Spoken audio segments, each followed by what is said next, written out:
we'll come over here. Got one little simple question. We all know that there are multiple different translations of the Bible: King James, NIV, New King James. I mean, the list is quite lengthy. Is there one or other that you would think is more accurate than the other? So out of all the translations of the Bible, is the one that is That we can read. right? Is there one that is more accurate? I have my opinion. Do you?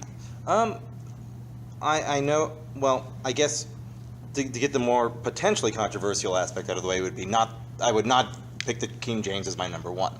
Yeah. Just understanding the text tradition and the arguments for King James onlyism, they, in my opinion, seem to fall pretty weak. I like the NASB. I'm not as committed to the NASB as my King James only friends are to the King James. But I think, as far as I know, the NASB, they take better advantage of the rich manuscript tradition we have hundreds of years after the King James version now, while still maintaining as far they're as literal as you can be, and it still makes sense. Like there's the verse where I think there's one where Jesus, if he says something in the literal translation, is wiggling in the ear or something, and that makes absolutely no sense in English, so they paraphrase that. But it's about as literal as it can be while still making sense. I've read like hyper literal translations before, like I think Young's, and they don't make any sense to me. Yeah.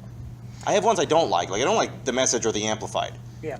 There's a spectrum of translations, and you say on one end you have the ones where they're just like a paraphrase, like the Message. They're just kind of trying to tell you, well, here's kind of what it says, and making it real accessible and just really common language. And then you have ones that are just the hyper literal, almost try to get as word for word as they can. Well, the problem is that going from Greek to English does not translate directly word for word. And so that's like he said, there's some that do that you try to read it and it makes no sense to you. I think most scholars probably consider the New American Standard to be probably the most easily readable, but specific literal word for word kind of close down that end of the spectrum. I will say, since he mentioned about King James, I love the King James. I preach out of the New King James. The only issue that I have with the King James, and it has nothing to do with the manuscript, some people get into all that, it's beautiful, poetic words that most of us never use.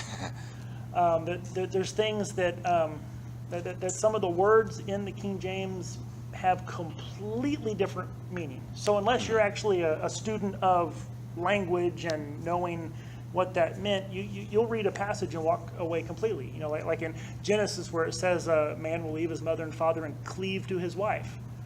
We don't actually use that word cleave to mean to cling to something. We think of cleave, I think of a meat cleaver, splitting something apart.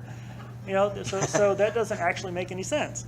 And so there's little things like that, which is why I go with the New King James instead of the King James, because it's a little more updated in the way that we speak. But again, they've tried to be as I'm trying to say as close to the original Greek manuscripts as they can, with still making it understandable. And what version was that? The reason I asked that, the reason I asked what version is because I have an NIV Bible, which is fine. I read from that, study from that. But when I try to follow along with the text on Sunday morning, there's slight deviations. Right. It's hard for me to read along. Right. So I go back to what's on the screen. And I was just wondering, which would be easier to deal with. The only thing that I would have against the NIV is the newer kind of renditions of it have gotten a little politically influenced. Yeah. And so I'd kind of, I don't think it changes anything that would alter doctrine, but I just don't like the idea that they're changing translations based on politics.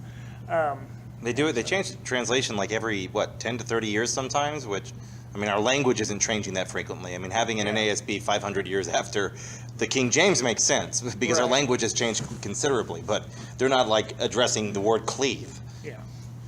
So, and really, like I use multiple Bibles. I preach out of the New King James because that's what a lot of people are familiar with, the King James and that kind of thing. This Bible right here is an English Standard Version.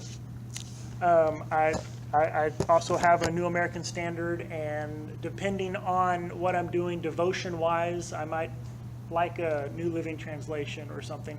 And whenever I'm studying, I'll have multiple to kind of cross-reference, because sometimes you'll read something and you'll go, what is that? And so, but to look at the way it's been translated in a dozen different translations, you kind of makes you go, oh, okay, now I kind of see what maybe they mean.